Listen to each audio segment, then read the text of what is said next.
Rosca 21. Será que é um bom exercício para bíceps? Amiguinho, vem aqui, vem aqui. Então já clica no gostei, se inscreve no canal Pela Vida Eterna de todos os cachorrinhos do mundo, todos os animais do mundo, né? Menos aqueles animais que maltratam outros animais, esses não.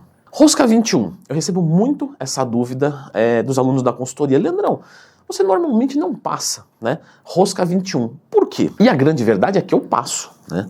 Porém, dado o objetivo do aluno. Então, a rosca 21, que é fazer meio movimento 7 vezes na parte inferior, meio movimento na parte superior por 7 vezes e o movimento completo da rosca direta por 7 vezes. Tem gente que faz essas adaptações também na rosca testa, entre outros movimentos, mas o principal aqui é a rosca de bíceps. Então, vamos nos focar na rosca. Quando a gente vai analisar um meio movimento, ele não é muito hipertrófico. Por quê? Porque quando você faz o movimento completo, você consegue ativar todas as partes do seu bíceps. Então, se você fica só numa partezinha, com esse movimento mais encurtado, você trabalha parcialmente as suas fibras. Isso eu estou falando, logicamente, de hipertrofia, tá? Lógico que o bíceps inteiro está sendo ativado, porque mesmo em isometria ele está sendo inteiro ativado, a gente consegue ver isso pela eletromiografia. Eletroeletricidade, miomúsculo, grafia escrita. A escrita do músculo através de impulsos elétricos. Se eu estou em isometria, o meu bíceps inteiro está ativado. Nesse momento você pode elogiar o meu bíceps para o professor ficar, né, livre de qualquer depressão e continuar fazendo vídeos. Só que quando eu faço parcial, a destruição de fibras, que depois vai virar reconstrução, que vai virar hipertrofia, ela não acontece no bíceps inteiro. Mas aí você vai dizer o seguinte, tudo bem, Leandro, mas aí você faz 7 movimentos numa posição, 7 na outra que está faltando e depois 7 completo. Então, é real. Só que você concorda comigo que para fazer 21 repetições, você não pode colocar uma carga que você arregaça, certo? Imagina, vou colocar uma carga que eu arregaço na rosca, só que eu vou fazer então para meio movimento. Então vou colocar uma carga gigante, vou fazer meio movimento 7 vezes e os outros já não saem mais, porque você já chegou até a falha. E aí, quando a gente trabalha com repetições mais altas, a gente está focado em RML, resistência muscular localizada, que eu já falei aqui no canal sobre ele, né, esse treino de RML. Lembra de procurar Leandro Twin mais tema, sempre que você tiver qualquer dúvida. Mas o RML, o treino de resistência, é para resistência. Mas quando eu faço um treino de resistência, eu não posso também hipertrofiar? Com certeza. Da mesma maneira que quando você faz um treino de hipertrofia, você ganha resistência. Em segundo plano, menos do que se você faz um treino focado. Se eu quero hipertrofia, horas eu vou treinar hipertrofia.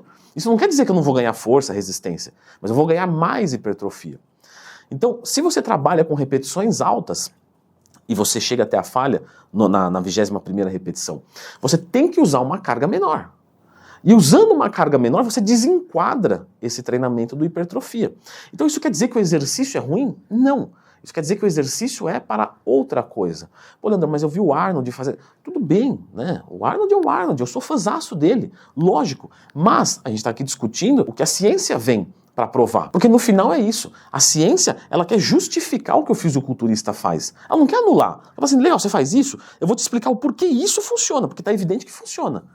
Só que, quando você faz muitas coisas, vamos supor, eu faço rosca 21, mas eu não fiz só rosca 21 na minha vida e nem faço naquele momento. Estou fazendo outros exercícios. Talvez os outros estejam sendo mais eficientes e a rosca 21 está ali, tá bom, não está atrapalhando, mas também não está ajudando. Não para isso, né? Ou não da melhor maneira. E aí a ciência vem para explicar que talvez seja mais interessante deixar esse exercício, que é de repetições parciais, que não é tão eficiente para hipertrofia, que usa uma carga menor e repetições mais altas, para um outro objetivo. É só isso. Ninguém quer desmerecer ninguém. Muito pelo contrário, um quer ajudar o outro. A prática mostrando que funciona e a ciência tentando provar como aquilo funciona. Então imagina, eu vou fazer um exercício que eu vou fazer 7 repetições parciais que eu não vou até a falha, mais 7 que eu não vou até a falha, e aí quando eu for fazer o movimento completo, esse sim vai chegar até a falha. Então não é um exercício com 3 falhas, é um exercício com uma falha em 20 repetições. E aí 20 repetições, de novo, desenquadra. Estou repetindo várias vezes, que é para conseguir visualizar bem. E eu sei que é uma dúvida de muitos, porque lá no Instagram, que eu abro caixinha de perguntas todo dia, me manda a sua dúvida lá, @LeandroTwin, tem uma caixinha aberta agora. O pessoal pergunta muito sobre rosca 21. E há uma grande crença nela de hipertrofia, vou dizer o que eu acho, tá? Você me confirma se eu estiver certo. Porque o pump dela é muito legal, né? Você vai fazer 21 repetições, nossa, aquilo enche de sangue, você sai com o músculo duro, e você tem a sensação que pegou pra caramba, e foi um exercício eficiente pra caramba. Mas a gente sabe que essa congestão, que é o acúmulo de sangue numa determinada localidade, ele não é tão necessário, tão eficiente. Aí vai levar muito nutriente, até leva, mas em poucos minutos já sai, então não é muito relevante isso. Mas é um exercício que dá prazer para quem faz. Então, Leandrão, não devo fazer? Não, você pode fazer, mas faz o seguinte, faz 2 séries no final do seu treino, para um prazer próprio, não tem problema nenhum. Apenas não vai basear o seu treino de hipertrofia em rosca 21, porque o que tudo indica é que não é o mais eficiente. E se você gosta de sentir pump, se você gosta dessa sensação, beleza. Usa, por exemplo, uma outra técnica avançada, um resting pause, um drop set, um FST7. Leandrão, eu não entendo nada desses nomes que você falou aí. Então eu vou fazer o seguinte, eu vou deixar aqui várias técnicas avançadas que são ótimas para hipertrofia, para você colocar no seu treino. O que eu sugiro? Uma para cada agrupamento muscular para começar é um bom princípio, tá? Dá uma conferidinha nesse vídeo aqui.